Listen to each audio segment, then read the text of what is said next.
Well, good evening, everyone. This is Laura coming to you with a short video.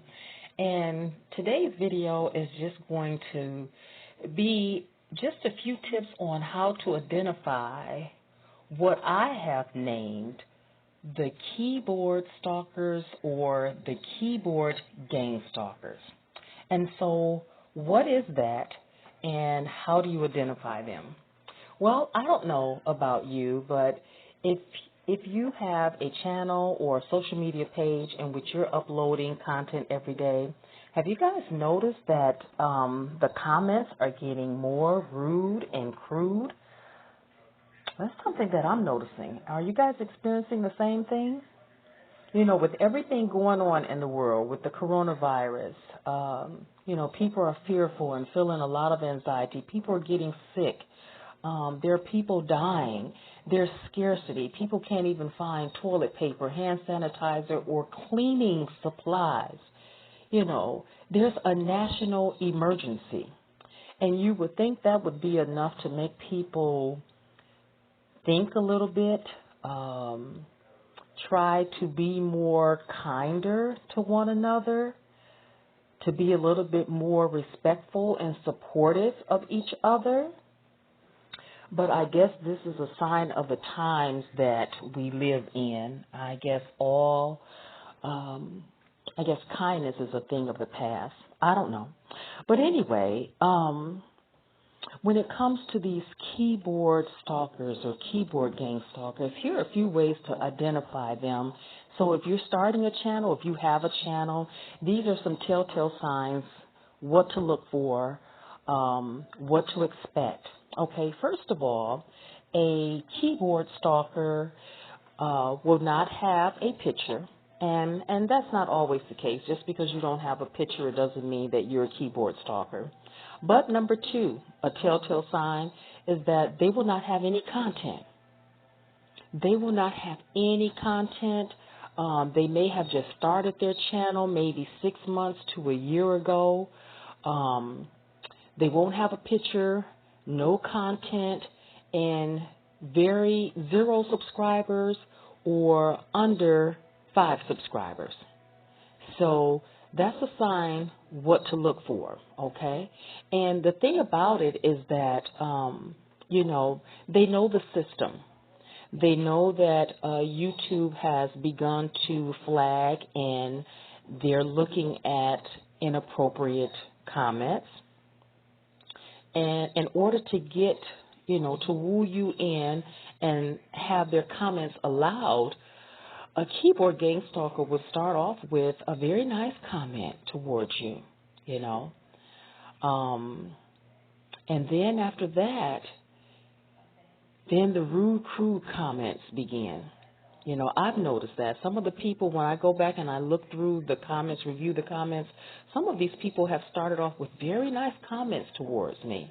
And I don't know if when you allow the very first comment, then the rest of the comments are made public by that person. I'm not quite sure about that. But anyway, all it takes is the one time, the nice comment, you allow it, you make it, you allow it to become public. And then the next thing you know, it's like, wham, you're sideswiped with a very rude, crude, ugly comment. And this is from the same person. And so, you can block the person, you can delete the comment, you can mute the person. But these keyboard gang stalkers, what they do is that they will go and create another page just to troll you. And to me, it makes no sense. If you don't like what the content of a person's channel, if you don't like what they're saying, if it doesn't resonate with you, then move on. I've never went on to someone's YouTube page or their social media page and critiqued their comment or critiqued their point of view. If I don't agree with what's being said, I move on. If this person is not personally speaking to me or if this person, their message does not resonate with me, I will by no means attack that person's channel because this takes work. Some people make it look easy, but it's not. Also, you're making yourself very vulnerable because you're opening up yourself to the public. And so why critique that? Why critique someone's channel or what they're saying, or, just make these rude, crude comments. And so I like to look at it like this. These keyboard gang stalkers or keyboard stalkers, basically, really, they're confused supporters. They're confused supporters. And it makes no sense to me to troll someone's channel or to repeatedly go and create all these fake channels just to, just to make rude, crude comments towards someone. And so if you're thinking about making a channel, if you have a channel, these are some of the things, these are some of the red flags to look for. YouTube, they are flagging and looking at inappropriate comments.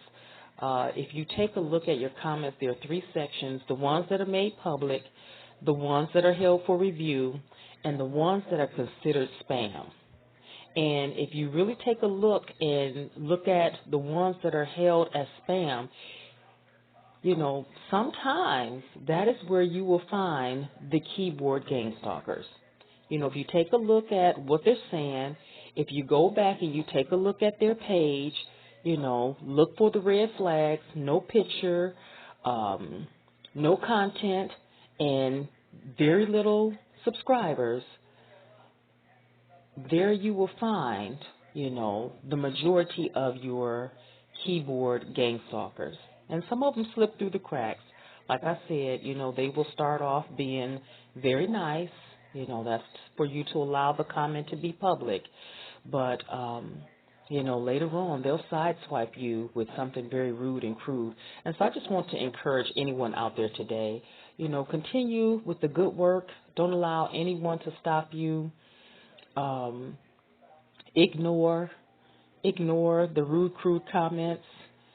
Sometimes you have to laugh, and then sometimes you have to go straight into prayer and pray for the person on the other side of that keyboard. Because with the keyboard stalkers, some people can get really bold behind a keyboard. It's real easy to be very bold, very vocal behind a keyboard. And so just ignore it. Ignore it. Keep doing what you're doing. Keep putting out your content. Just keep up the good work, everybody, and ignore the gang stalking, the keyboard gang stalkers or keyboard stalkers or the confused supporters. Okay, so I hope this video finds everyone doing well. Stay safe.